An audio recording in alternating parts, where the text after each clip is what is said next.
Welcome to EagleVision. I'm Dustin Gidrow here with Nancy Savala on Celebrity Lookalike Day. We've celebrated homecoming this week along with a lot of other activities. Now we'll take a look.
The homecoming parade is always a big event in the community.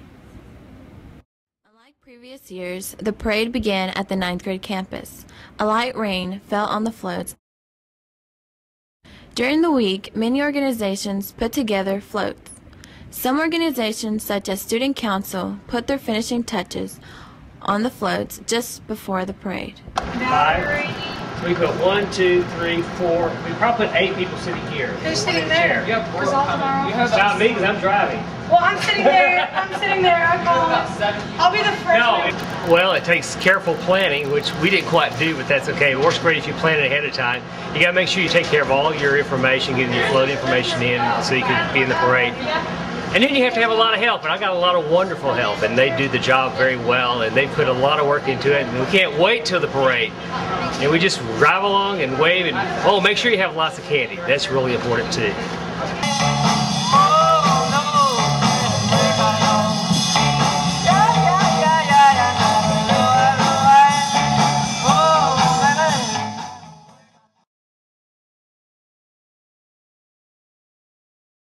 Introduced. Stand up and cheer! Go, go! Eagles go! Go, Eagles go! Hey, White! Let's fight! Go! Number 44, Fred Campbell, tight end, defensive end. Number 45, Chris Arnold, defensive line. A big part of homecoming is the introduction of beaux and sweethearts to the homecoming crowd. They are selected from a variety of organizations on campus. Then they get to ride in the parade. The field of potential candidates to become homecoming king and queen is narrowed and selected individuals advance to the final royal court.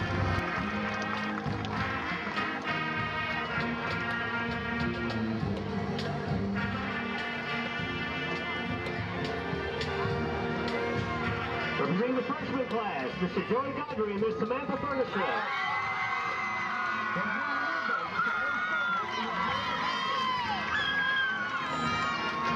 Voting takes place during the week to select the final court. They will go onto the field at halftime and take part in the crowning of the king and queen during halftime of the homecoming football game.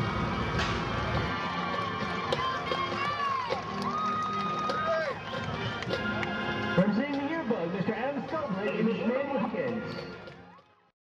Homecoming takes up a lot of students' attention during the week, but there were other things going on, and we'll take a look at them after this. The fall yearbook sale is over at the main campus, but you can still buy your Eagle yearbook at the 9th grade campus fall yearbook sale coming up.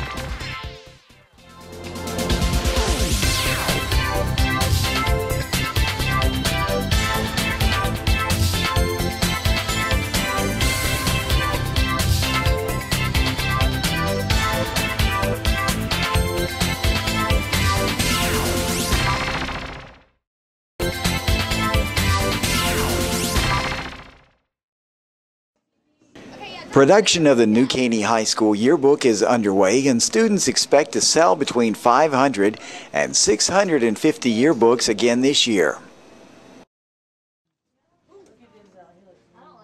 10 years from now, I can look back on all the special memories.